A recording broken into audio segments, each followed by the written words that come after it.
Buniyani dulu adalah merupakan provokator yang mengedit videonya Ahok dan akhirnya Ahok dipenjara.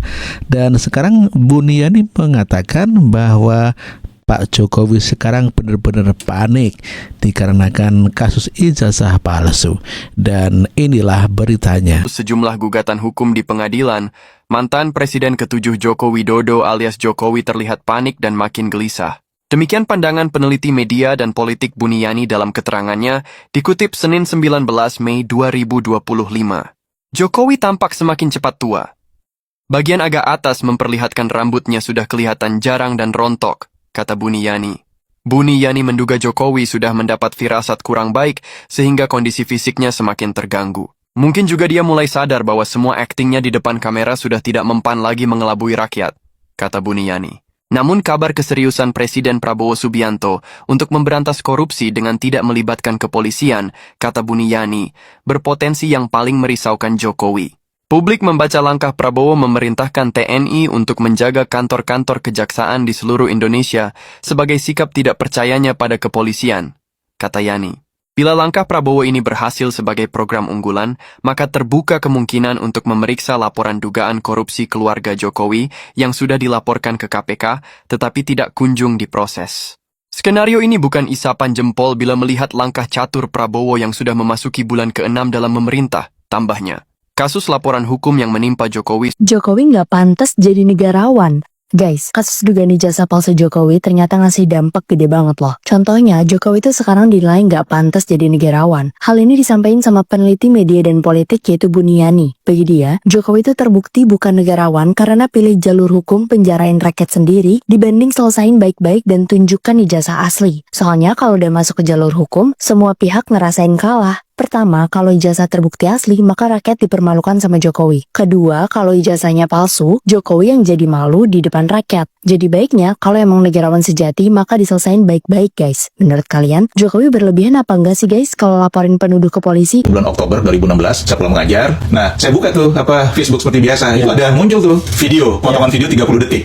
Itu yang videonya Ahok yang mengatakan bahwa jangan bangun dibohongi pakai surat Al-Maidah. Nah, cuman ada analisis fonologi sebetulnya ya. Kata pakai itu sangat ini. Itu kan kalau suara itu kan begini-begini ya, grafiknya ya, turun naik. Nah, kata pakai itu yang paling rendah. Sehingga malam itu saya ketika mendengarkan itu tidak menggunakan earphone, itu tidak kedengaran. Sehingga saya mencoba buat caption terhadap video itu. Itu nggak masuk itu kata pakai. Jadi dibohongi surat Al-Maidah. Itulah yang menurut pelapor ini saya itu sengaja. Jadi dia merasa bahwa saya itu sengaja untuk men-spin gitu ya, memelintir. Sama sekali nggak ada, saya ini bukan wartawan. Lalu saya menjadi dosen. Nggak ada sama sekali maksud untuk itu. Itu murni karena dia laporkan gunakan pasal yang terbukti pasal 32 ayat 1. Itu yang mengubah dokumen. Yang sebetulnya really stupid. Karena saya tidak pernah mengubah dokumen sama sekali. Memotong tidak, mengubah video tidak gitu loh. Dan saya tidak bisa sebetulnya, tidak mempunyai kemampuan teknis untuk mengubah video. Saya bukan editor video. Nah, itu perlu saya kasih tahu sekarang ini. Saya belum pernah ngomong ke siapapun ini di depan publik bahwa yang memotong itu saya ingat 2019 itu tim cybernya Pak Prabowo menjadi 30 detik itu. Dia selalu minta maaf ke saya. Itu nggak apa-apain. Ini kan apa sudah harus ke saya sebetulnya ya. Sebetulnya itu you are the common enemy ya, at the time. Kira-kira begitu, saking bodohnya mereka. Buniyani dikabarkan akan ikut meramaikan bursa pemilihan calon anggota DPR RI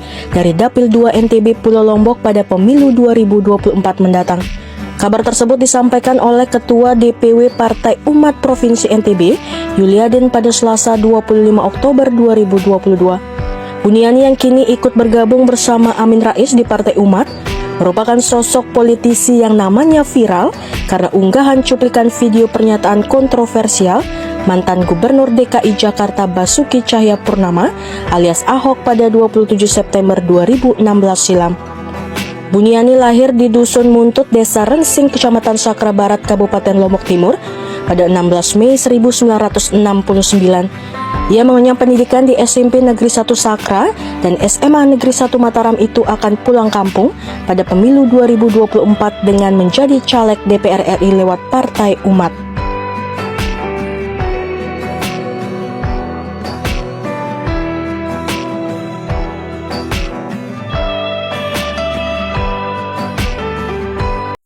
Dasar Buniyani, kenapa baru sekarang beberkan siapa pemotong video Ahok? Hah? Ayo, Pak Prabowo mungkin ketar-ketir nih. Saya bikin transkrip. Nah, setelah saya bikin transkrip, saya nggak pakai earphone segala macam. Itu kemudian saya upload ulang itu video yang saya dapatkan dari akunnya media NKRI. Yang saya akui adalah hilangnya kata pakai, dan saya tidak sengaja. Kalau saya sengaja menghilangkan, ngapain saya ngaku di ILC tanggal 11 Oktober? Namun yang paling berbahaya adalah ketika Buniani melakukan transkrip yang palsu, menghilangkan kata pakai, sehingga terbaca Bapak Ibu dalam kurung pemilih Muslim yang dia tulis dibohongi surat Al-Maidah 51, dan Buniani memberi judul statusnya dengan penistaan agama.